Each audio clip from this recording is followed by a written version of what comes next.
Noong Pasko, sa gitna ng hapunan, sinabi ng sarili kong anak, "Pabigat ka lang, Dad. Gusto na naming mamuhay nang wala ka." Ang fee 5 million na binigay ko para sa bahay nila, walang utang na loob. Ang buong buhay ko, ipinagpalit ko. Pero para sa kanila, wala lang. Akala nila, tapos na ang lahat. Akala nila, umalis ako ng walang-wala. Pero hindi nila alam, hawak ko ang trump card nila. Hindi ito tungkol sa paghihiganti, ito ay tungkol sa dangal. Ngayon, tuturuan ko sila ng leksyon tungkol sa respeto. Naranasan mo na bang matraidor? Like at share. At comment sa ibaba. Saan ka nanonood? Noong hapunan ng Pasko, nagpahayag ang anak kong si Luis. "Pabigat ka lang, gusto na naming mamuhay nang wala ka." Nandoon lang ako tulalang nakatingin sa handaan kung saan umaalimpuyo pa rin ang usok mula sa nasunog na manok. Mali ko. Ang mga salitang iyon ay tumama sa akin na parang kutsilyo dahil ibinigay ko na ang lahat para sa kanila. Ang bahay ko, ang negosyo ko, ang maraming taon ng buhay ko. Ngunit ang sandaling iyon ay hindi ang katapusan, kundi ang simula. Akala nila ay nakawala na sila sa pasanin. Ngunit wala silang ideya kung anong nakakakilabot na mga kahihinatnan ang naghihintay sa kanila. Bago tayo magpatuloy, mangyaring mag-subscribe sa channel at ipaalam sa amin kung saan kayo nakikinig sa comments. Dapat ko nang alam na may mali nang halos hindi tumingala si Helena sa cellphone niya nang pumasok ako sa kusina. Ang tugtog ng Pasko ay umaagos mula sa sala. Silent Night. Mahinang tumutugtog sa mga speaker na binili ko para sa kanila noong nakaraang taon. Ang hapagkainan ay kumikinang sa China ng lola ni Helena. Ang mga palamuting pula at ginto ay nasasalo ang liwanag mula sa chandelier. Lahat ay mukhang perpekto. Masyadong perpekto. "Kailangan niyo ba ng tulong?" tanong ko habang iniaangat ang manggas ko. Ang kusina ay amoy kanela at sage. Mga pampalasa ng Pasko na karaniwang nagpaparamdam sa akin na nasa bahay ako. Ngayon parang dayuhan ang mga iyon. "Bantayan mo lang ang manok," bulong ni Helena nang hindi tumitingin sa akin. "Tutunog ang timer sa loob ng 20 minuto.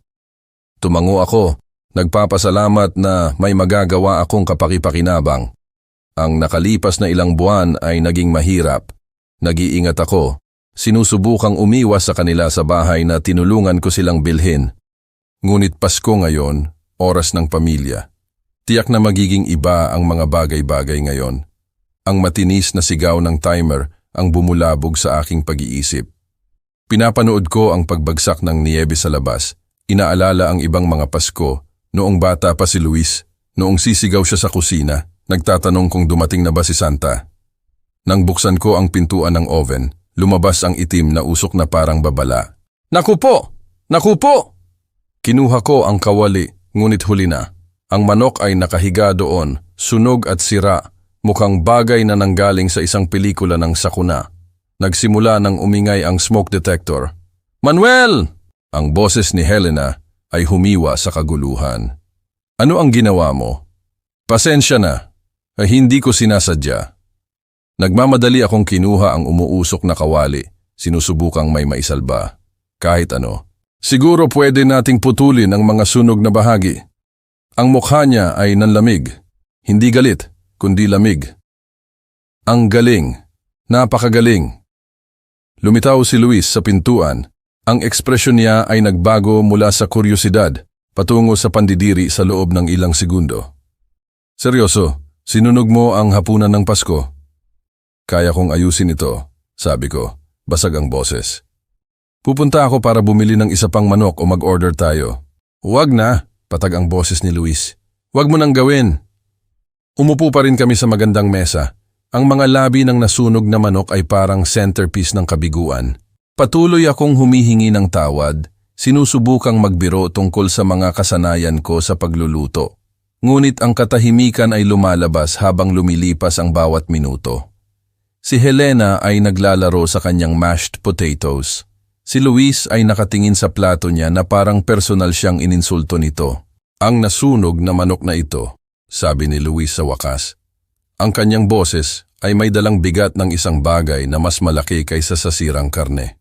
Ay ang huling patak. Ang tinidor ko ay nanginginig sa aking kamay. "Luis, ako." Naging pabigat ka na sa amin, Manuel. Ang mga salita ay tumama sa akin na parang pisikal na suntok. Gusto na naming mamuhay nang wala ka. Ang silid ay parang umuga. Ang tugtog ng Pasko ay tumutugtog pa rin sa likuran.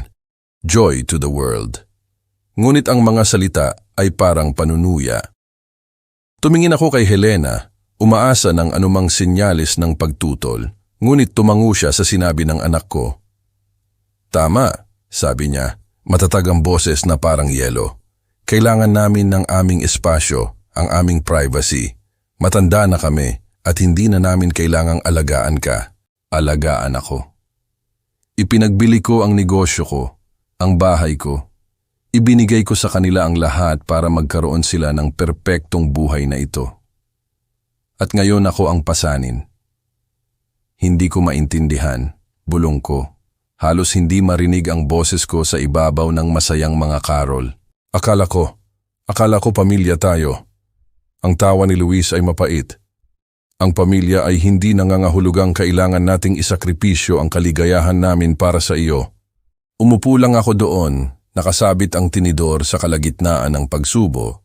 Pinapanood silang kumain na parang tinalakay lang nila ang panahon.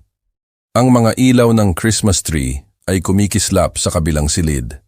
Lahat ng mga regalo sa ilalim ay nakabalot sa makintab na papel at ribbon. Karamihan doon ay binili ko. Ang nasunog na manok ay nanlamig sa aking plato habang tumutugtog muli ang Silent Night. Ang mga banal na salita ay lumulutang sa hangin na siksik sa pagtataksil. Nakita ko ang sarili ko sa kwarto ko nang hindi ko naaalala kung paano ako nakarating doon. Ang bahay ay tumahimik, maliban sa mahihinang tunog ng mga pinggan sa ibaba. Naglilinis sina Luis at Helena, mahina at kaswal ang boses nila, na parang hindi nila sinira ang mundo ko sa hapunan. Sa nightstand ko ay may nakalagay na nakabalangkas na larawan mula 3 taon na ang nakakaraan, ang housewarming party ni Luis. Lahat kami ay nakangiti, magkayakap, nakataas ang mga baso ng champagne. Mukha akong napaka-proud sa larawang iyon, napakatiyak na tama ang desisyon ko. Ang lalaki sa larawang iyon ay walang ideya kung ano ang darating. Binuo ko ang konstruksyon ni Manuel mula sa wala. Gumugol ako ng 40 taon sa paggawa nito na isang bagay na malaki. Nang tumawag si Luis noong tagsibol ng 2021, mahigpit ang boses dahil sa pagkadismaya tungkol sa mga presyo ng bahay. Hindi ako nag-atubili. Ni minsan. Dad, nakakita kami ng perpektong bahay, sabi niya. Pero masyadong mahal. Kailangan namin ng 15 milyon at kulang kami ng fee 5 milyon. Naaalala ko na nakaupo ako sa opisina ko, nakatingin sa logo ng kumpanya sa dingding. Konstruksyon ni Manuel, itinatag noong 1981. Binuo para tumagal, binuo para magbigay. Tinawagan ko ang abogado ko kinagabihan. Sigurado ka ba rito? Tanong ni Jaime. Sinusuri ang mga dokumento ng pagbebenta. Ito ang pinaghirapan mo sa buhay, Manuel. Ang anak ko ang pinaghirapan ko sa buhay, sagot ko. Ang unang ilang buwan ng paninirahan sa kanila ay naging maganda. Hihingin ni Luis ang opinyon ko tungkol sa pagpapaganda ng bahay at mararamdaman ko na naman ang pagiging kapaki-pakinabang. Iimbitahan ako ni Helena na tumulong sa pamimili ng groseria at tatawa kami tungkol sa masamang gawin ni Luis sa pagkain. Mayroon akong layunin, isang lugar. Ngunit dahan-dahan, nagbago ang mga bagay. Ang mga mungkahi ko ay naging mga pagkaantala. Ang mga kwento ko ay naging nakababagot na pagdadaldal. Ang presensya ko ay naging abala. Manuel, magkakaroon kami ng mga kaibigan ngayong gabi, sasabihin ni Helena.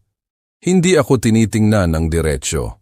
Siguro pwede kang maghanap ng ibang gagawin. Nagsimula akong kumain ng almusal ng 6 na sa halip na 7 na bago sila bumaba.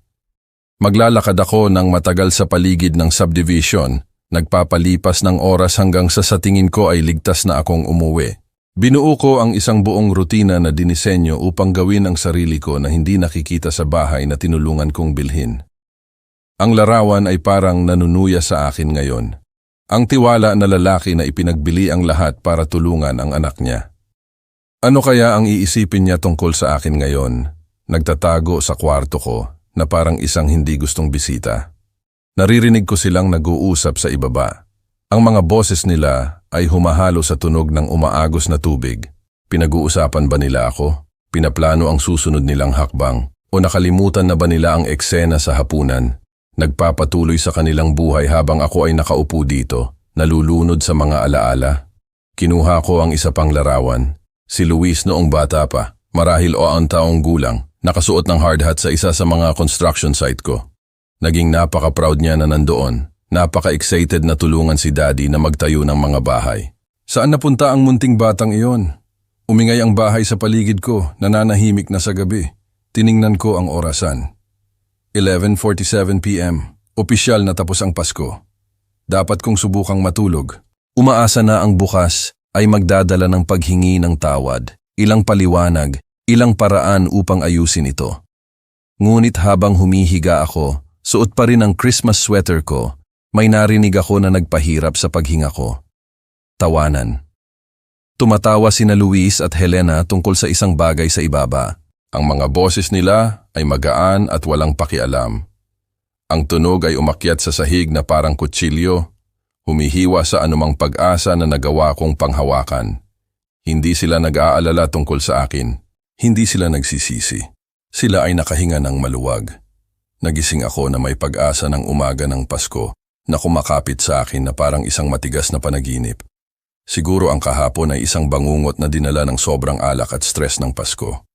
Siguro masama lang ang araw ni Luis at kaya naming pag-usapan ito na parang mga matanda. Gumawa ako ng kape sa paraan na lagi kong ginagawa, matapang na may kaunting krema. Ang kusina ay parang mapayapa sa liwanag ng umaga. Bumabagsak pa rin ang niyebe sa labas ng bintana. Naglagay ako ng 3 upuan sa mesa. Inayos ang dyaryo sa tabi ng tasa ko at sinubukan kong magpanggap na hindi nanginginig ang mga kamay ko. Ang kape ay mapait ang lasa, ngunit pinilit ko ang sarili kong inumin iyon. Normal na rutina, normal na umaga.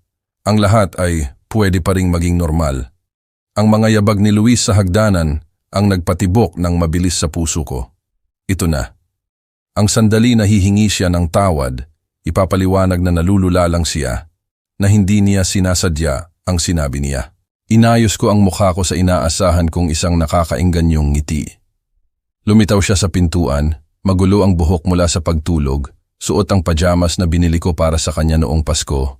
Para sa isang split second, nakita ko ang munting bata na tumatakbo sa akin para sa proteksyon tuwing may bagyo. Pagkatapos ang mukha niya ay tumigas at ang batang iyon ay nawala ng tuluyan. Bakit ka pa nandito? Ang boses niya ay patag. Parang nagtatanong lang siya tungkol sa panahon. Akala ko nilinaw ko na ang sarili ko kagabi. Ang mga salita ay tumama sa akin na parang tubig yelo. Walang magandang umaga, walang pagkilala sa kalupitan ng nakaraang gabi, kundi ang malamig, kaswal na kalupitan na ito. Luis, ako. Nahirapan akong maghanap ng mga salita. Akala ko pwede tayong mag-usap, ayusin ang mga bagay-bagay. Walang dapat ayusin. Lumipat siya sa coffee maker, sadyang tinalikuran ako. Sinabi ko sa iyo kung ano ang nararamdaman namin. Lumitaw si Helena sa likod niya. Perpektong nakasalansan ang buhok sa kabila ng maagang oras.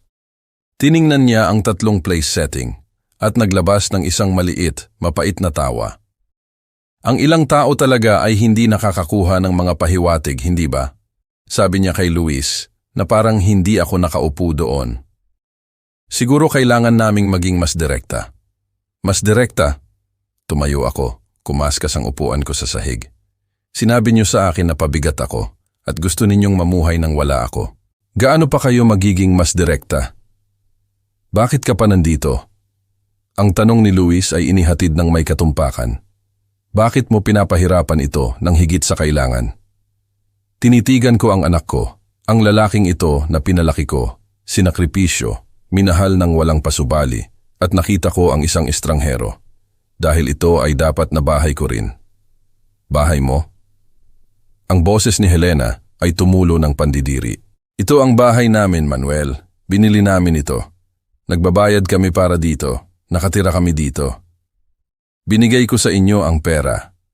Binigay mo sa amin, putol ni Luis. Tapos na. Hindi na ito sayo. Ang pagiging tiyak sa boses niya ay may sinira sa loob ko. Kumakapit ako sa pag-asa, sa posibilidad ng pagtubos. Ngunit sa pagtingin sa mga mukha nila, malamig, determinado, nagkakaisa laban sa akin, sa wakas ay naintindihan ko. Hindi ito galit. Hindi ito isang hindi pagkakaunawaan. Ito ay isang desisyon na ginawa nila ng magkasama, maingat at sadyang. Nakikita ko, sabi ko ng tahimik. Iimpake ko ang mga gamit ko. Wala sa kanila ang sumubok na pigilan ako habang naglalakad ako sa kwarto ko. Ang maleta ko ay nakaupo sa aparador, maalikabok mula sa 3 taon ng hindi paggamit. Pinuno ko ito ng sunod-sunod, mga damit, toiletries, ang relo ng tatay ko, ilang larawan. Ang buong buhay ko ay nabawasan sa isang bag. Sa pintuan sa harap, huminto ako para sa huling pagtingin sa bahay na tinulungan kong bilhin. Ang sala kasama ang perpektong Christmas tree. Ang silid kainan kung saan nagbahagi kami ng napakaraming pagkain. Ang kusina kung saan gumawa ako ng kape tuwing umaga sa loob ng 3 taon. Wala na sa akin ang lahat ng iyon. Siguro hindi talaga naging akin. Sa bintana ng kusina nakikita ko sina Luis at Helena na nanonood sa akin. Hindi sila kumaway. Hindi sila lumabas para magpaalam. Nanood lang sila, naghihintay na umalis ako. Lumabas ako sa malamig na umaga ng Disyembre. Ang hininga ko ay bumubuo ng ulap sa napakalamig na hangin. Ang pintuan ay sumara sa likod ko nang may mahinang click, ngunit parang tunog ng baril. Wala akong bahay. Sa edad na 62, nakatayo ako sa isang bangketa kasama ang lahat ng pag-aari ko sa isang maleta. Walang mapuntahan. Ang lamig ay tumagos sa coat ko habang nakatayo ako sa bangketa. Ang hawakan ng maleta ay lumalabas ang pawis sa aking palad. Disyembre 20 sa isang lungsod. 23 degrees at bumababa. Kailangan kong kumilos, kailangang mag-isip, kailangang maghanap ng lugar na mainit bago manlamig ang mga daliri ko. Ang mga hotel ay mahal at kailangan ko ng isang bagay na pangmatagalan. Ang paghahanap ng apartment ay aabutin ng mga linggo. Mga deposit at credit check at mga paliwanag tungkol sa kung bakit ang isang 62 taong gulang na lalaki ay biglang nawalan ng bahay. Ang bigat ng sitwasyon ko ay tumama sa akin na parang pisikal na bigat. Pagkatapos naaalala ko si Ricardo Morrison. Si Ricardo ay naging business partner ko sa loob ng 20 taon, ang matatag na kamay, ang ambisyoso kong pananaw. Nang ibenta ko ang konstruksyon ni Manuel, binili niya ang kalahati ko at pinanatili ang negosyo na tumatakbo. Nanatili kaming magkaibigan, ngunit ang buhay ay humila sa amin sa iba't ibang direksyon. Kailan ba kami huling nag-usap? Setyembre, Oktubre. Ang pride ko ay nakipaglaban sa pangangailangan habang kinuha ko ang cellphone ko. Paano mo ipapaliwanag sa isang tao na ang sarili mong anak ay pinalayas ka noong Pasko? Paano mo iyon gagawing tunog na hindi ka kawawa? Nagring ang telepono ng 3 beses bago sinagot ng pamilyar niyang boses. Manuel, maligayang Pasko, kaibigan. Kumusta ka? Ricardo, ako. Ang boses ko ay basag. Kailangan ko ng tulong. Ang init sa boses niya ay nagbago sa pag-aalala agad. Ano ang problema? May nangyari ba? Hindi, na nakatayo ako sa labas ng bahay ni Luis na may maleta at wala akong mapuntahan. Katahimikan. Pagkatapos, ano ang nangyari? Pinapalayas nila ako kahapon. Sabi nila pabigat ako at gusto nilang mamuhay nang wala ako. Diyos ko Manuel, seryoso ka ba? Hindi ako nagbibiro tungkol dito. Oo, syempre, pwede kang manatili dito. Pumunta ka dito ngayon din. Kailangan mo ba akong sunduin? Hindi, kukuha ako ng taxi. Salamat Ricardo. Huwag kang humingi ng tawad. Pumunta ka lang dito. Naghahanda si Marta ng tanghalian. Ang pagsakay sa taxi sa pamilyar na mga lugar ay parang surreal. Nagmaneho ako sa mga kalsadang ito sa loob ng mga dekada. Nagtatayo ng mga bahay, gumagawa ng mga tahanan para sa mga pamilya. Ngayon wala akong bahay, pinapanood ang mundo na lumabo habang dumadaan sa mga bintana na may mantsa ng asin. Ang bahay ni Ricardo ay mukhang eksaktong pareho. Katamtamang laking bahay, maayos, ngunit hindi magarbo. Siguro nanonood siya sa akin dahil bumukas ang pintuan sa harap bago pa ako kumatok. Manuel. Hinila niya ako sa isang yakap at sa isang sandali ay naramdaman kong naging tao ako ulit. Halika! Halika! Ginaw na ginaw ka. Lumitaw si Marta na may hawak na mug ng mainit na kape at isang nag-aalalang ngiti. Inayos namin ang guest room. Hindi ito maganda pero mainit at pribado. Ang silid ay maliit, ngunit perpekto. Isang kama, dresser, bintana na nakatanaw sa likod bahay nila, malinis na sheet, isang ilaw sa pagbabasa, isang pakiramdam ng santuwaryo na hindi ko naramdaman sa loob ng maraming buwan. Ngayon, sabi ni Ricardo, nakaupo sa gilid ng kama habang nag-iimpake ako. Sabihin mo sa akin kung ano talaga ang nangyari. Nakita ko ang sarili ko na ipinapaliwanag ang buong kwento, ang nasunog na manok, ang malamig na deklarasyon ni Luis, ang mga nakakahiwang komento ni Helena, ang huling kumpirmasyon ng umaga. Ang mukha ni Ricardo ay naging mas madilim sa bawat detalye.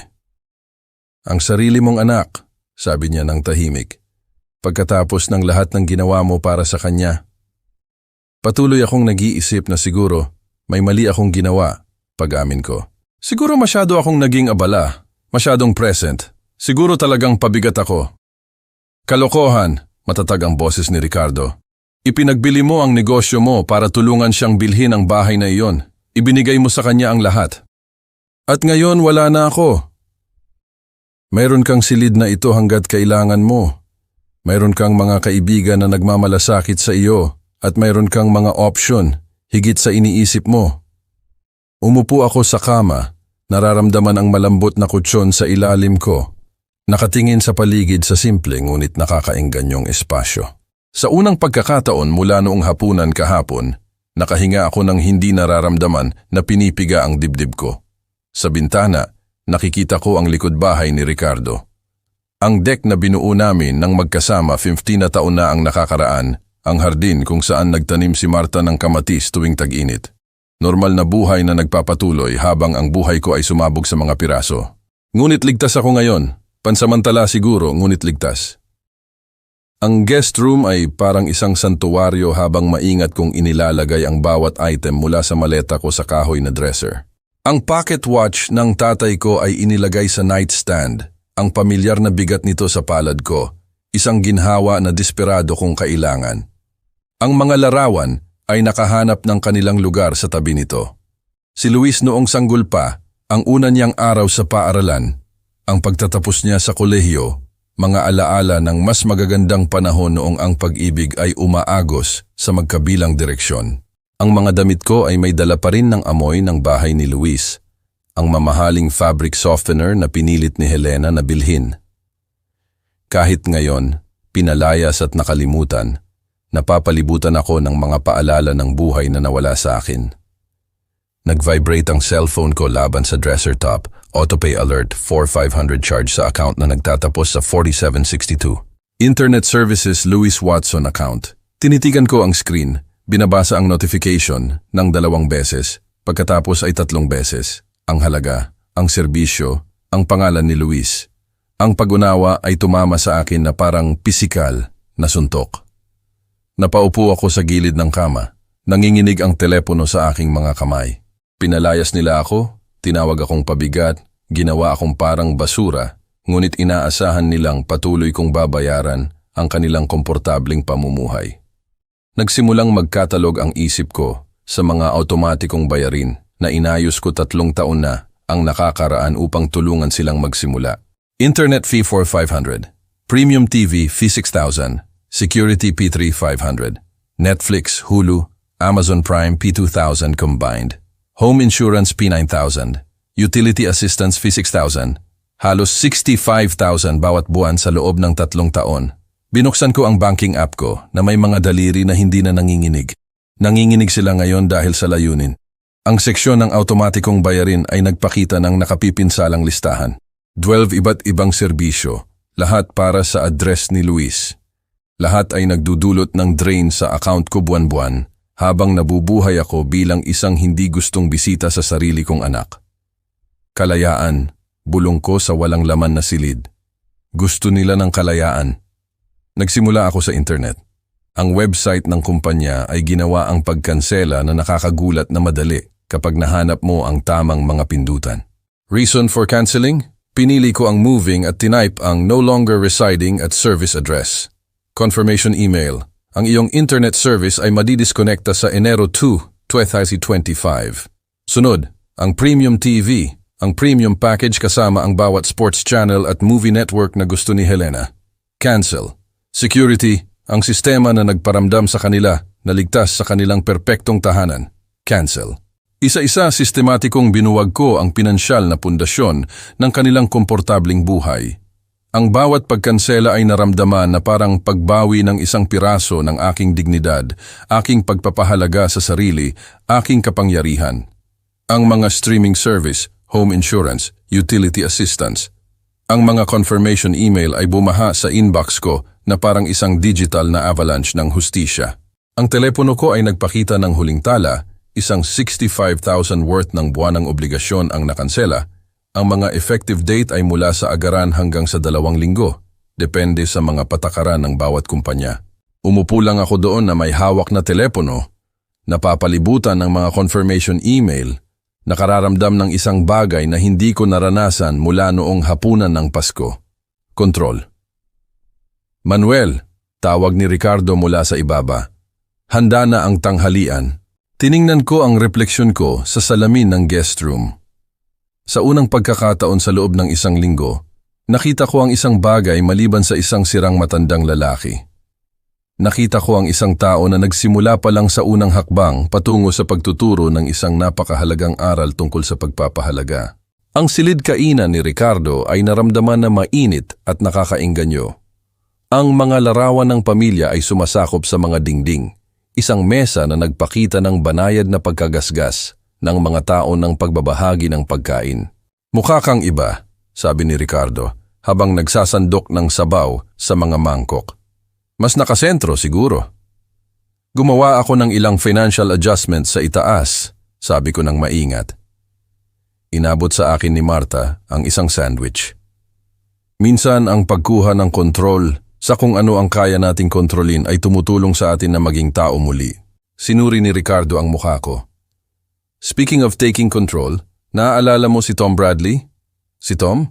Nagtrabaho tayo ng magkasama sa strip mall project na iyon, 2 taon na ang nakakaraan.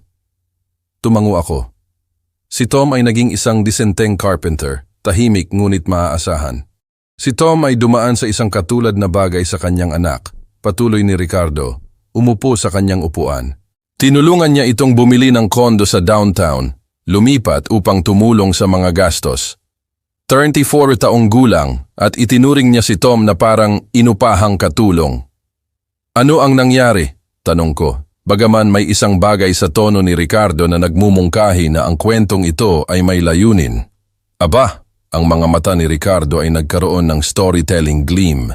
Si Tom ay sumasagot sa halos to 40,000 buwan-buwan sa mortgage nito, kasama pa ang groceria, utilities, car insurance nito, lahat-lahat na. Siya at ang boyfriend niya ay kumilos na parang si Tom ay isang pabigat na nagpapagulo lang sa espasyo nila. Umiling si Marta. Ang ilang tao ay hindi lang alam kung ano ang mayroon sila. Isang Martes ng umaga, patuloy ni Ricardo. Tahimik na kinansela ni Tom ang lahat. Walang drama, walang anunsyo, tumigil lang sa pagbabayad. Sumandal ako. At 6 na linggo pagkatapos, nagpapanik na siya. Tumalbog ang bayad sa mortgage. Naglaps ang car insurance. Nawalan ng kuryente sa loob ng 3 araw. Kinailangan niyang kumuha ng pangalawang trabaho. At ang boyfriend niya ay sa wakas ay kinailangan ng maghanap ng totoong trabaho sa halip na ang kanyang freelance consulting. Naintindihan ba niya? Ang ngiti ni Ricardo ay nasisiyahan. Ay naintindihan niya, talagang. Lumapit kay Tom na umiiyak, humihingi ng tawad, umaamin na kinuha niya ng lubusan ang pagiging granted kay Tom, nagmakaawa na bumalik si Tom. At bumalik ba siya? Sa kanyang mga tuntunin, mutual na respeto, magkasamang desisyon sa bahay, pagpapahalaga sa halip na masamang ugali. Kumagat si Ricardo sa sandwich. Nakatira si Tom doon ngayon, mas masaya kaysa noong mga nakaraang taon. Humihinga ako ng mabilis. Gaano katagal bago niya napagtanto? Ang bayad sa mortgage ang wake-up call, ngunit sinabi ni Tom na ang talagang nakapagbukas ng mata ay nang naputol ang mamahaling internet niya at hindi na siya makapagtrabaho mula sa bahay. Muling pinuno ni Martha ang soup bowl ko. Minsan kailangan ng mga tao na makaranas ng mga kahihinatnan bago nila mapahalagahan kung ano ang mayroon sila.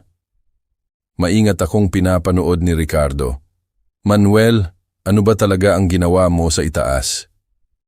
Nakita ko ang sarili ko na nakangiti, talagang nakangiti, sa unang pagkakataon mula noong Pasko. Kinansela ko ang humigit kumulang 65,000 halaga ng buwanang serbisyo na binabayaran ko para sa bahay ni Luis. Aba, tama yan! Ang pag-apruba ni Ricardo ay naramdaman na parang sikat ng araw. Gaano katagal bago magsimulang maging hindi komportable ang mga bagay para sa kanila? Ang internet ay mapuputol sa Enero 2. Iyon ay sa susunod na Huwebes. Natapos ang 10 araw na grace period kahapon, kaya magigising sila na disconnected. Ang security system ay siguro magdidilim din sa parehong araw. Ang mga streaming service? Tiningnan ko ang telepono ko. Matatapos na ang mga iyon mamayang hating gabi. At alam mo ang lahat ng impormasyon ng account nila. Inayos ko ang lahat 3 taon na ang nakakaraan. Mga account number, mga billing cycle, mga service provider. Alam ko ang digital na buhay nila nang mas mahusay kaysa sa kanila. Naglakad kami ng isang kumpletong circuit sa paligid ng subdivision, lampas sa mga bahay na kumakatawan sa mga dekada ng trabaho ko, ang kontribusyon ko sa komunidad na ito. Bawat isa ay nagpapaalala sa akin na nagtayo ako ng isang bagay na mahalaga, na may halaga ako na lampas sa kung ano ang pinili ni na Luis at Helena na makita. Manuel, sabi ni Ricardo habang papalapit kami sa harap ng bahay niya. Ang ginagawa mo ay hindi kalupitan. Tinuturuan mo sila ng pagkakaiba sa pagitan ng kalayaan at pagiging umaasa. Patuloy kong sinasabi sa sarili ko na iyon ang totoo. Hiniling nila ang kalayaan habang nananatiling ganap na umaasa sa iyong suporta sa pananalapi. Iyon ay hindi kalayaan. Iyon ay ang pagkain ng iyong cake at pagkakaroon din nito. Ang ilaw sa porch ay nagbigay ng isang mainit na liwanag habang umaakyat kami sa mga hakbang. Pakiramdam ko ay mas kalmado ako kaysa noong mga nakaraang buwan, mas malinaw ang layunin ko. Hindi ito tungkol sa paghihiganti. Ito ay tungkol sa edukasyon, tungkol sa mga kahihinatnan, tungkol sa respeto. Nagring ang telepono ko nang kinuha ni Ricardo ang pintuan sa harap. Lumitaw ang pangalan ni Luis sa screen. Tiningnan ko si Ricardo na nagtaas ng kilay. 1 linggo pa lang. Hindi pa napuputol ang mga serbisyo. Siguro tumatawag siya para humingi ng tawad, sabi ko, bagaman hindi ako naniniwala. O siguro tumatawag siya dahil may iba pang nagkamali at kailangan niya si Daddy para ayusin iyon. Tinitigan ko ang telepono. Ang paulit-ulit na pagring nito ay humihiwa sa tahimik na gabi. Sa loob ng 3 taon, sinasagot ko ang bawat tawag, nagmamadali upang lutasin ang bawat problema, nagbigay para sa bawat pangangailangan. Ngayong gabi, hinayaan ko itong mag-ring. Ang voicemail notification ay lumitaw sandali pagkatapos. Tinalikod ko ang telepono at sinundan si Ricardo sa loob. Iyon, sabi ni Ricardo nang may pag-apruba, ang tamang pagpili. Ngunit naramdaman ko na ang telepono na nag-vibrate muli. Hindi madaling sumuko si Luis. 1 linggo pagkatapos, nakaupo ako sa mesa sa kusina ni Ricardo, kasama ang kape ko sa umaga at ang dyaryo. Pakiramdam ko ay mas payapa ako kaysa noong mga nakaraang buwan. Ang nakalipas na 7 araw ay lumipas ng tahimik. Walang mga tawag sa krisis mula kay Luis. Walang dramatikong emergency na nangangailangan ng agarang atensyon ko. Tanging katahimikan mula sa bahay na tinulungan kong bilhin at ang anak na tinulungan kong palakihin. Naisagawa na ang lahat ng pagkansela ng automatikong bayarin. Dapat ay nagsisimula na ang mga pagkaantala ng serbisyo anumang araw na ngayon. Sa 9:47 a.m., sinira ng telepono ko ang katahimikan ng umaga. Ang pangalan ni Luis sa screen ay nagpatibok ng mabilis sa pulso ko, ngunit pinanatili kong matatag ang boses ko. Hello, Luis. Dad, salamat sa Diyos. Ang boses niya ay mahigpit sa pagkadismaya. Wala na ang internet namin, ganap na patay. Tumawag ako sa kumpanya at sinasabi nila ang isang bagay tungkol sa canceled service, ngunit imposible iyon dahil dapat ay automatikong bayad. Dahan-dahan akong uminom ng kape. Kinansela ko ang automatikong bayad noong nakaraang linggo. Katahimikan. Pagkatapos, ano ang ginawa mo? Hindi na ako nagbabayad para sa mga serbisyo sa isang bahay kung saan hindi ako tinatanggap. Sabi mo, gusto mong mamuhay nang wala ako. Ganito ang hitsura niyan. Pero hindi mo lang pwedeng... Basag ang boses ni Luis sa tunay na pagkalito. Hindi ko alam na nagbabayad ka para sa internet. Akala ko nanggagaling iyon sa account namin. Ang kawalang malay sa boses niya ay maaaring nakakaantig kung hindi lang iyon nagbubunyag. 3 taon ng automatikong bayarin at hindi niya kailanman tinanong kung saan nanggaling ang pera. Hindi ka kailanman nagtanong, sabi ko lang. Aayusin namin ito. Tumawag ka ulit sa kanila at ibalik ang serbisyo. Nagtatrabaho ako mula sa bahay ngayon at may mga client si Helena na tumatawag. Hindi. Ang salita ay nakasabit sa hangin na parang pisikal na bagay. Anong ibig mong sabihin na hindi? Ang ibig kong sabihin ay hindi na ako magbabayad para sa internet ninyo. Matanda na kayo na humiling ng kalayaan. Ibinibigay ko sa inyo ang eksaktong hiniling ninyo. Naririnig ko ang boses ni Helena sa likuran, mataas at nag-aalala. Sabihin mo sa kanya na ang security system ay hindi rin gumagana. Ang panel ay kumikislap lang ng pula. Ang security system din. Ang boses ni Luis ay tumaas. Dad, hindi mo lang pwedeng iwanan kami ng walang proteksyon. Hindi ko kayo iniiwan ng walang anumang bagay. Tumigil lang ako sa pagbibigay ng mga bagay na kaya ninyong bayaran sa inyong sarili. Pero wala kaming pera para sa lahat ng ito. Alam mo ba kung gaano kamahal ang internet at mga security system? Nandoon na ang katotohanan na hindi niya kailanman pinayagan ang sarili niyang harapin. Kung gayon siguro, sabi ko ng kalmado, dapat inisip mo iyan bago ka nagpasya na pabigat ako. Kinuha ni Helena ang telepono. Naririnig ko ang pag-abot, ang pagkakapa, pagkatapos ang matalim niyang boses. Manuel, kalokohan na ito. Hindi mo lang pwedeng putulin ang mga mahahalagang serbisyo. Kinansela ko at ginawa ko na. Ano pa ang kinansela mo? Ang boses niya ay lalong tumitindi. Ano pa ang hawak mong hostage? Wala akong hawak na hostage, Helena. Tumigil lang ako sa pagbabayad para sa mga serbisyo sa isang bahay kung saan hindi na ako nakatira. Pero kailangan mong maunawaan ang sitwasyon namin. Ang sweldo ni Luis ay hindi sumasaklaw sa lahat at ang trabaho ko ay seasonal. Kung gayon may problema kayong dapat lutasin. Kinuha ni Luis ang telepono. Tingnan mo, Dad, siguro pwede tayong magkasundo. Siguro kung babalik ka, pwede nating pag-usapan ang mga ground rule. Ground rule? Halos tumawa ako. Ibig mong sabihin parang ang ground rule kung saan babayaran ko ang lahat ng bill ninyo habang tinatrato ninyo ako na parang basura. Hindi iyon. Hindi namin sinasadya. Sinadya ninyo ang eksaktong sinabi ninyo, Luis. Tinawag mo akong pabigat. Sinabi mo sa akin na gusto mong mamuhay nang wala ako. Pinaparangalan ko lang ang kagustuhan ninyo. Pero kailangan namin ng tulong. Hindi namin kayang bayaran ang lahat ng ito ng mag-isa. Iyan ay parang personal na problema. Ang linya ay tumahimik, maliban sa mahinang pag-aaway sa likuran. Naiisip ko sila sa kanilang perpektong kusina, sa kanilang perpektong bahay, na pagtanto na ang kanilang perpektong buhay ay itinayo sa isang pundasyon na kakatanggal lang nila sa ilalim nila. Dad, ang boses ni Luis ay mas maliit na ngayon, halos nagmamakaawa. Hindi ba natin pwedeng kalimutan na nangyari ang Pasko? Hindi ba tayo pwedeng bumalik sa kung paano ang mga bagay-bagay? Ang kung paano ang mga bagay-bagay ay kasama ang respeto at pagpapahalaga. Kapag handa na kayong ialok ang mga iyon, pwede tayong mag-usap. Binaba ko ang telepono bago pa siya makasagot. Lumitaw si Ricardo sa pintuan ng kusina May hawak na tasa ng kape. Kumusta iyon? Ngumiti ako. Talagang ngumiti. Kumpleto na ang phase 1. Agad na nagsimulang mag-ring muli ang telepono ko. Ang pangalan ni Luis ay kumislap sa screen, mapilit at humihingi. Tinalikod ko ang telepono at uminom ulit ng kape. Maiintindihan niya rin sa huli.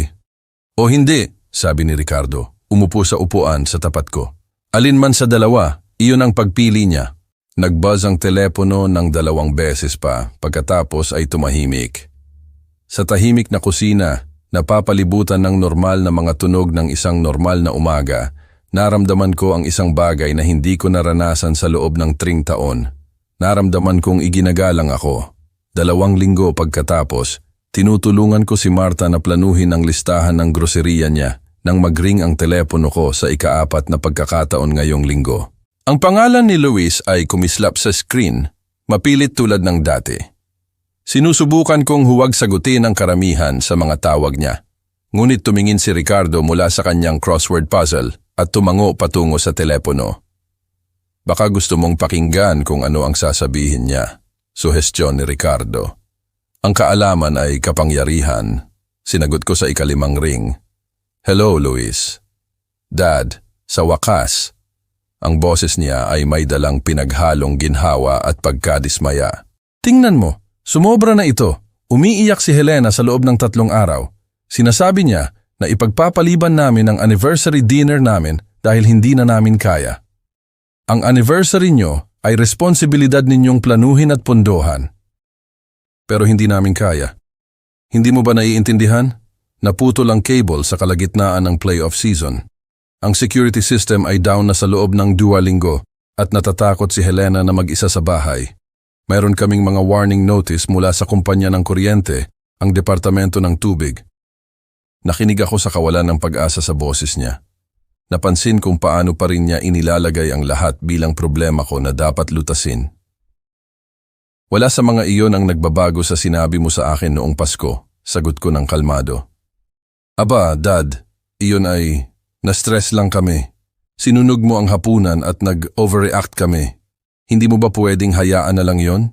Pwede mo bang ibalik ang nasunog na manok? Pwede mo bang bawiin ang pagtawag sa akin na pabigat? Ako, crack. Basag ang boses ni Luis. Tingnan mo, siguro pwede tayong magkasundo.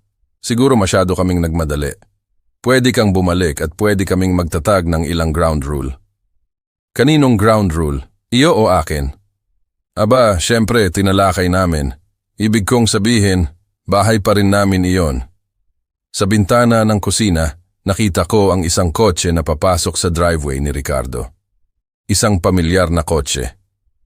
Luis, sabi ko ng dahan-dahan, tumatawag ka ba sa akin mula sa labas ng bahay ni Ricardo ngayon?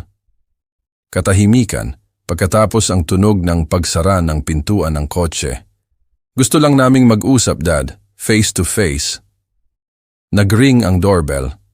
Nagtaas ng kilay si Ricardo at nagtungo sa pintuan sa harap, ngunit sininyasan ko siya na maghintay. Kaya, akala mo ay bubungangalan mo ako? Hindi ito pambungangala. Kailangan lang naming lutasin ito bago namin mawala ang lahat. Binaba ko ang telepono at naglakad patungo sa pintuan sa harap. Si Ricardo ay nasa tabi ko. Sa peephole, nakikita ko sina Luis at Helena na nakatayo sa porch, parehong mukhang pagod sa malamig na hangin ng Pebrero. Binuksan ko ang pintuan. Agad na nagsimulang umiyak si Helena. Theatrical, calculated na luha na maaring gumana 3 buwan na ang nakakaraan. Manuel, pakiusap, sinisira mo ang pamilya namin. Ang pamilya namin ay sinira noong Pasko, sabi ko ng pantay. Tinanggap ko lang ang bagong realidad na nilikha ninyo. Humakbang si Luis pasulong, ang mukha niya ay namumula sa galit at lamig. Kalokohan na ito, Dad. Tigilan mo na ang paghihiganti na ito at tulungan mo kaming ayusin ang sitwasyon namin. Paghihiganti? Naramdaman ko si Ricardo na lumapit sa likod ko, isang matatag na presensya ng suporta. Luis, sinabi mo sa akin na pabigat ako. Sinabi mo sa akin na gusto mong mamuhay nang wala ako. Ibinibigay ko sa iyo ang eksaktong hiniling mo. Pero hindi namin sinasadya ang financially. Ang ibig mong sabihin, Gusto mo ang lahat ng benepisyo ng suporta ko nang hindi mo ako kailangang tratuhin ng may pangunahing dignidad ng tao. Tumindi ang luha ni Helena. Mawawala ang bahay namin. Wala ka bang pakialam doon? May pakialam ako sa bahay na tinulungan kitang bilhin. Ngunit huminto iyon sa pagiging pag-aalala ko nang nilinaw mo na hindi ako tinatanggap doon. Huminga si Ricardo. Mga kaibigan, 20 biyawon tugoyin dito sa labas. Kung gusto ninyong ipagpatuloy ang pag-uusap na ito, tinatanggap kayong pumasok sa loob kung saan mainit. Ang panga ni Luis ay humigpit. Hindi namin kailangan ng charity mula sa mga estranghero. Hindi estranghero si Ricardo, sabi ko. Siya ay isang kaibigan na tinatrato ako ng may respeto. Baka gusto mong matuto mula sa kanyang halimbawa. Tumingin si Helena, kina Luis at sa akin, ang kanyang calculated na luha ay nagbigay daan sa tunay na pagkadismaya. Ano ang gusto mo sa amin? Ano ang kailangan? Ang paghingi ng tawad ay isang simula, isang tunay. Pagkilala sa kung paano ninyo ako tinrato at isang pangako na magbago. Sige, sumabog si Luis. Humihingi ako ng tawad. Okay, tutulungan mo na ba kami? Hindi iyan paghingi ng tawad, Luis. Iyan ay isang transaksyon. Tumayo sila doon sa lamig na pagtanto na ang kanilang mga taktika ng manipulasyon ay hindi gumagana. Ang galit ni Luis, ang crocodile tears ni Helena, ang kanilang pagtatangka na ambush. Wala sa mga iyon ang gumagalaw sa akin. Tapos na ang pag-uusap na ito, sabi ni Luis sa wakas. Halika na, Helena.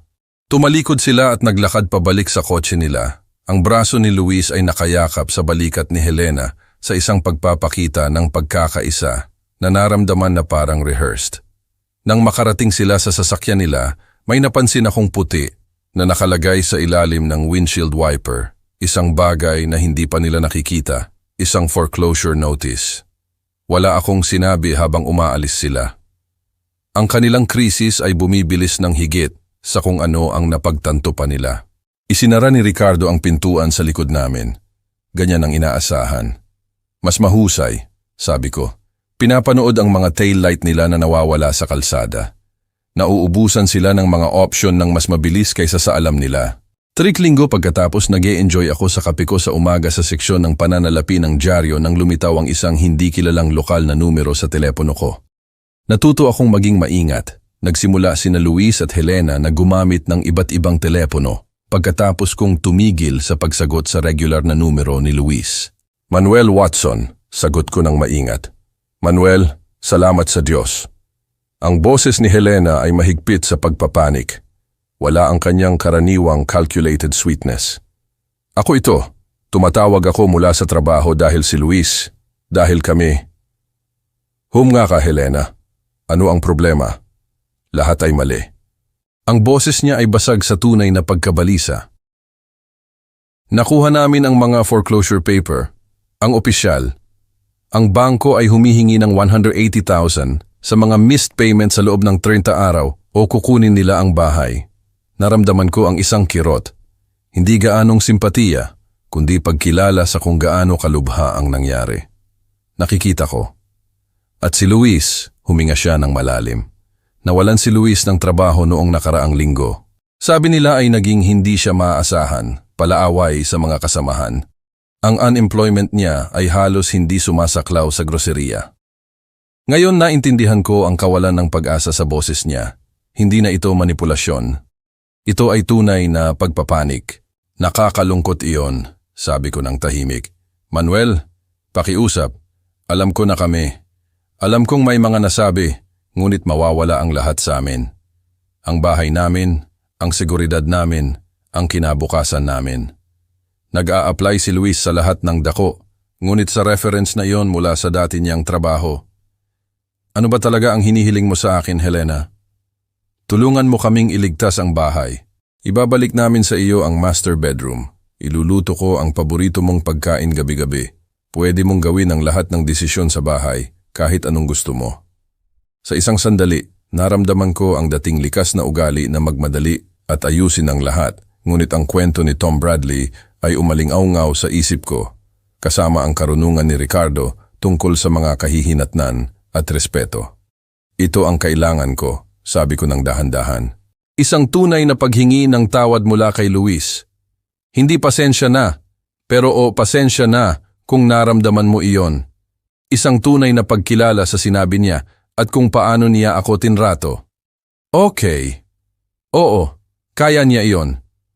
Kailangan ko ng nakasulat na kasunduan tungkol sa kung paano ako tatratuhin sa bahay na iyon bilang isang pantay na miyembro ng pamilya, hindi bilang isang pabigat o isang bisita.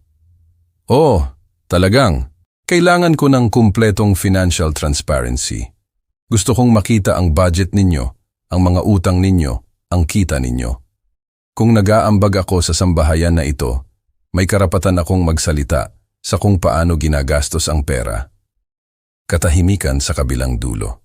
Pagkatapos, Manuel, mukhang mapanghimasok iyan. Mapanghimasok? Halos tumawa ako. Helena, humihingi ka sa akin na iligtas ang bahay ninyo. Sa tingin ko ay may karapatan akong malaman kung saan pupunta ang pera ko. Pero ang privacy namin, ang privacy ninyo ay nawala nang nagpasya kayong tratuhin ako na parang basura habang inaasahan na punduhan ko ang pamumuhay ninyo. Naririnig ko siyang humihinga ng mabigat, nakikipagbuno sa realidad na hindi niya pwedeng magkaroon ng pareho. At magkakaroon ng probationary period, patuloy ko. Tutulungan ko kayo sa agarang krisis na ito, ngunit ang suporta sa hinaharap ay nakasalalay sa kung paano kayong dalawa kumikilos. Isa pang insidente tulad ng Pasko at tapos na ako ng permanente. Iyan, ang mga tuntuning iyan ay talagang controlling, Manuel. Ang mga tuntuning iyan ay may respeto na higit pa sa nakuha ko mula sa inyong dalawa. Ngunit wala kaming oras para sa negosasyon. Ang foreclosure deadline ay sa loob ng 4 na linggo. Kung gayon, mas mabuti na magsimula ka na sa paggawa ng paghingi ng tawad na iyon. Binitawan niya ang telepono nang walang sinabing iba. Umupo ako doon na may hawak na telepono, nakatingin sa labas ng bintana ng kusina ni Ricardo sa bakuran na natatakpan ng niyebe. Isang bahagi ng akin ang nalungkot para sa kanila. Hindi ko kailanman nilayon na mawalan ng trabaho si Luis, ngunit isang mas malaking bahagi ang kinikilala ito bilang eksakto kung ano ang kailangan nila, isang malinaw na pag-unawa sa kung paano gumagana ang totoong mundo kapag wala kang ibang tao na sumasaklaw sa iyong mga pagkakamali. Si Ricardo ay gumala sa kusina, may hawak na tasa ng kape. Mukhang matindi iyon. Malapit na silang mawalan ng bahay, sabi ko. Nawalan ng trabaho si Luis. Talagang tumatama ang realidad. At ano ang pakiramdam mo tungkol doon? Isinasaalang-alang ko ang tanong ng tapat. Parang isang guro na nanonood sa mga estudyante na matuto ng isang mahirap ngunit kinakailangang aral. Ngumiti si Ricardo at itinaas ang kanyang tasa ng kape sa isang maliit na pagbati. Ipagmamalaki ka ni Tom Bradley. Isang linggo pagkatapos, tinutulungan ko si Ricardo na ayusin ang isang bahagi ng bakod sa likod bahay niya nang marinig ko ang pagsara ng pintuan ng kotse sa driveway. Tumigil kami ni Ricardo sa aming trabaho at naramdaman ko na humihigpit ang dibdib ko nang makita ko si Luis na papalapit sa gate. Mukha siyang masama, hindi nag-ahit, nakasuot ng gusot na shirt na nakilala ko noong Pasko. Madilim na mga bilog sa ilalim ng mga mata niya na parang hindi siya natulog sa loob ng mga linggo. Hindi ito ang mayabang na lalaki na nagpalayas sa akin. Ito ay isang tao na binuwag ng mga kalagayan na hindi niya kayang kontrolin. Dad, sabi niya ng tahimik, huminto ng ilang talampakan ng layo. Walang mga demand, walang mga akusasyon. Tanging ang pangalan ko na sinabi na parang isang tanong. Tumayo si Ricardo ng tuwid, may hawak na martilyo. Pupunta ako sa loob kung kailangan mo ako, Manuel. Hindi, sabi ni Luis ng mabilis. Manatili ka, pakiusap. Kagusto kong may maging saksi dito. Inilapag ko ang fence post na hawak ko. Saksi sa ano? Nanginginig ang kamay ni Luis habang kinuha niya ang isang gusot na papel mula sa bulsa niya. Ang foreclosure notice. Ito na ang huli. 21 araw para magbayad o mawawala ang lahat sa amin. Nasaan si Helena? Umalis. Ang boses niya ay basag. Lumipat sa kapatid niya 3 araw na ang nakakaraan. Sabi niya hindi niya panonoorin ang buhay namin na gumuho dahil hindi ko maayos ang mga bagay sa iyo. Sinuri ko ang mukha ng anak ko, nakikita ang pagod, ang pagkatalo, ang unang tunay na emosyon na nasaksihan ko mula sa kanya mula noong bata pa siya. Luis, bakit ka nandito? Dahil kailangan kong sabihin sa iyo ang isang bagay na dapat ko nang sinabi noong mga buwan na ang nakakaraan. Huminga siya ng malalim. Nagkamali ako. Ganap, lubusang nagkamali. Tungkol sa ano, partikular? Tungkol sa pagtawag sa iyo na pabigat? Tungkol sa pagtrato sa iyo na parang nakaharang ka sa daan namin? Tungkol sa pagkuha ng lahat ng ginawa mo para sa amin at pagkilos na parang wala lang. Patuloy na nagtatrabaho ng tahimik si Ricardo, ang kanyang presensya ay nagbibigay ng saksi na hiniling ni Luis. Magpatuloy ka, sabi ko. Sinusubukan kong maghanap ng trabaho sa loob ng 3 linggo. Alam mo kung ano ang natutunan ko. Walang gustong kumuha ng trabaho sa isang tao na ang huling employer ay nagsasabi na naging mahirap at hindi maaasahan. Akala ko napakahalaga ko sa kumpanya na iyon.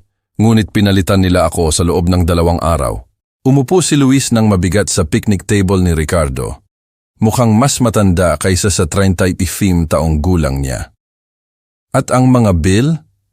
Diyos ko, Dad, hindi ko kailanman napagtanto kung gaano karami ang sinasaklaw mo. Ang bayad sa bahay lang ay higit sa kalahati ng dati kong sweldo. At pagkatapos may insurance, utilities, pagkain, gas, bayad sa kotse. Paano mo nagawa ang lahat ng yon? Sa pamamagitan ng maingat na budgeting at pagprioridad kung ano ang mahalaga. Hindi ako natuto na gawin iyon. Ikaw lang ang laging humahawak sa mga bagay-bagay, ginagawa ang mga problema na mawala. Tumingin siya sa akin nang may isang bagay na hindi ko nakita sa loob ng mga taon. Vulnerability. Hindi ko kailanman pinahalagahan kung ano ang ibig sabihin niyan hanggang sa nawala iyon. Sumandal ako sa bakod, naghihintay. Sabi ni Helena, dapat ko lang lunukin ang pride ko at magmakaawa sa iyo na bumalik. Ngunit hindi na ito tungkol sa pride, Dad. Ito ay tungkol sa pag-amin na ako ay isang masamang anak na tinrato, ang pinakamapagbigay na tao sa buhay niya, na parang basura. Ang mga salita ay nakasabit sa malamig na hangin sa pagitan namin. Tumigil si Ricardo sa pagmartilyo, nakikinig. Tinawag kitang pabigat, patuloy ni Luis. Ang boses niya ay lumalakas. Ngunit hindi ikaw ang pasanin. Ako. Ako ay isang matandang lalaki na hinayaan ng tatay niya na magbayad para sa buhay niya habang tinatrato siya na parang isang abala. At ngayon ako ay isang matandang lalaki na malapit nang mawalan ng bahay dahil napakabobo at may karapatan na hindi pinahalagahan ng mayroon siya. Sinuri ko ang mukha ni Luis, naghahanap ng mga senyales ng manipulasyon para sa sinasanay na pagsisisi na narinig ko sa mga naunang pag-uusap. Sa halip, nakita ko ang isang bagay na totoo. Shame, pagsisisi, at siguro ang simula ng tunay na pag-unawa. Ano ang hinihiling mo sa akin na gawin, Luis? Tulungan mo akong iligtas ang bahay, hindi para sa akin.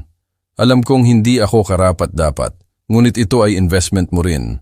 Tinulungan mo itong bilhin. At itinapon ko ang kontribusyon mo kasama ng dignidad mo.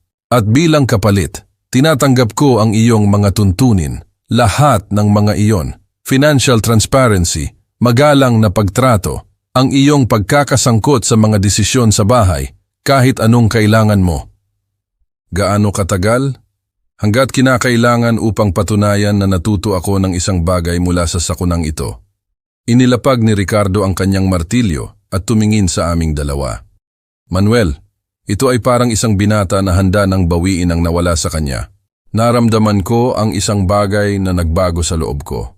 Hindi pagpapatawad ng eksakto, ngunit ang posibilidad nito. 90 araw, sabi ko sa wakas. Isang trial period, magpakita ka ng pagbabago ng pag-uugali at tutulungan kitang maiwasan ang foreclosure.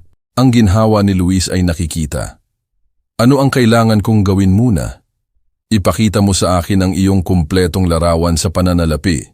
Bawat utang, bawat bill, bawat pinagmulan ng kita. Pagkatapos tingnan natin kung ang bahay na ito ay talagang maililigtas. At pagkatapos niyan,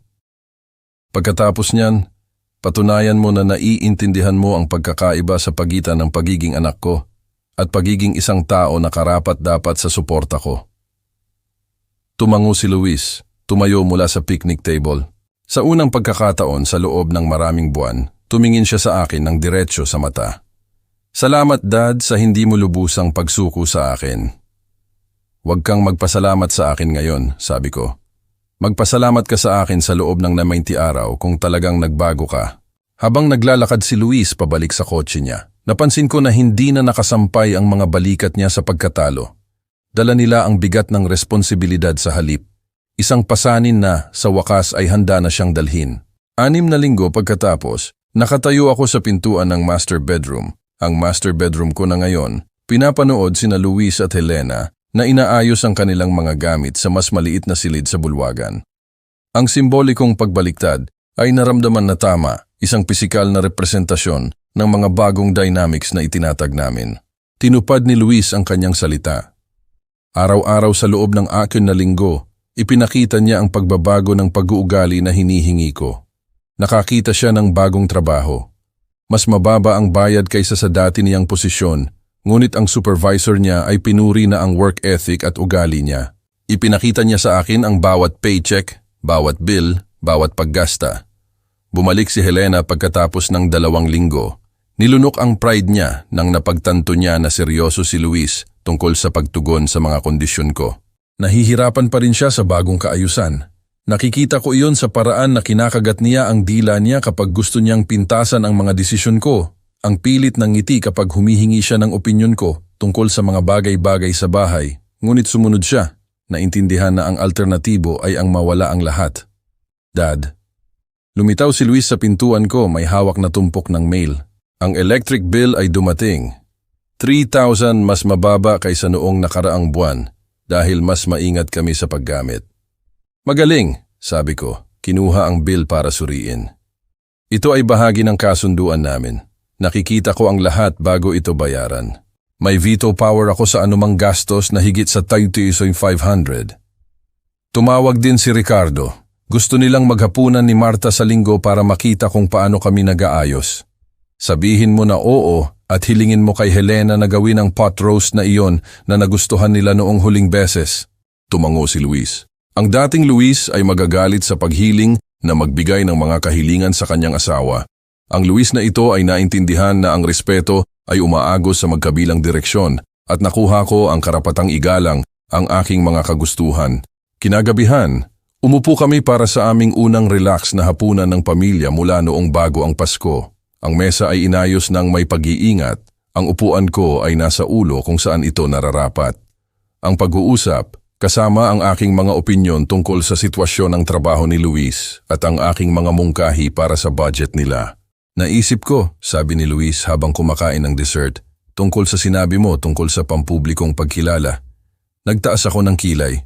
Tinalakay namin ito bilang bahagi ng mga kondisyon ko, ilang pagkilala sa kung ano ang nangyari at kung paano ito nalutas. Gusto kong papuntahin sina Ricardo at Marta sa susunod na katapusan ng linggo. Baka imbitahan din ng ilang kapitbahay.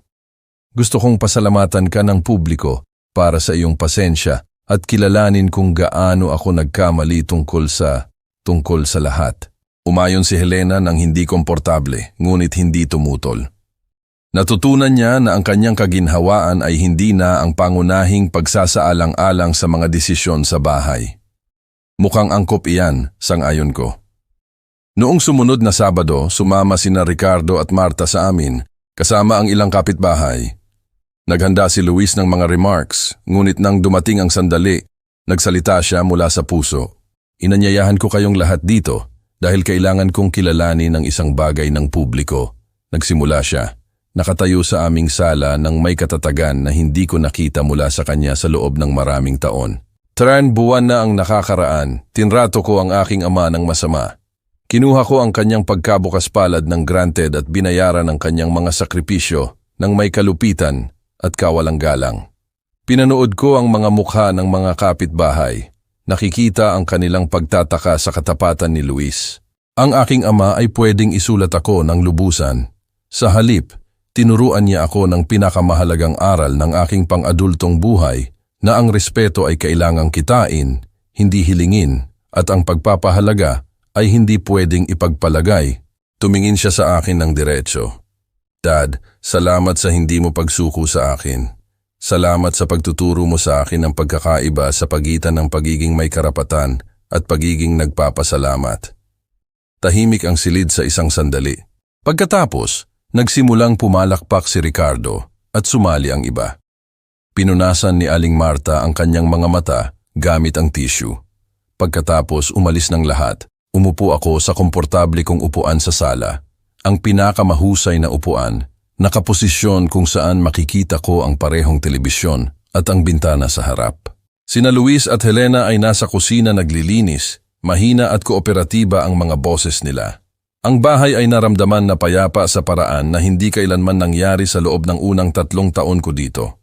Ang pagkakaiba ay hindi lang sa nagbago na kaayusan ng pamumuhay o ang financial transparency. Ito ay nasa respeto na ngayon ay nagpapatibay sa bawat interaksyon. Nag-buzz ang telepono ko na may text mula kay Ricardo. Proud of you for teaching that lesson without destroying the relationship. That took real wisdom. Ngumiti ako, inilagay ang telepono. Ang hustisya ay hindi nangailangan ng paghihiganti.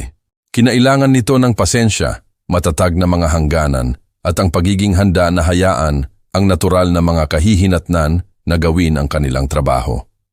Sa pintuan ng kusina, nakikita ko sina Luis at Helena na nagtatrabaho ng magkasama upang tapusin ang mga pinggan.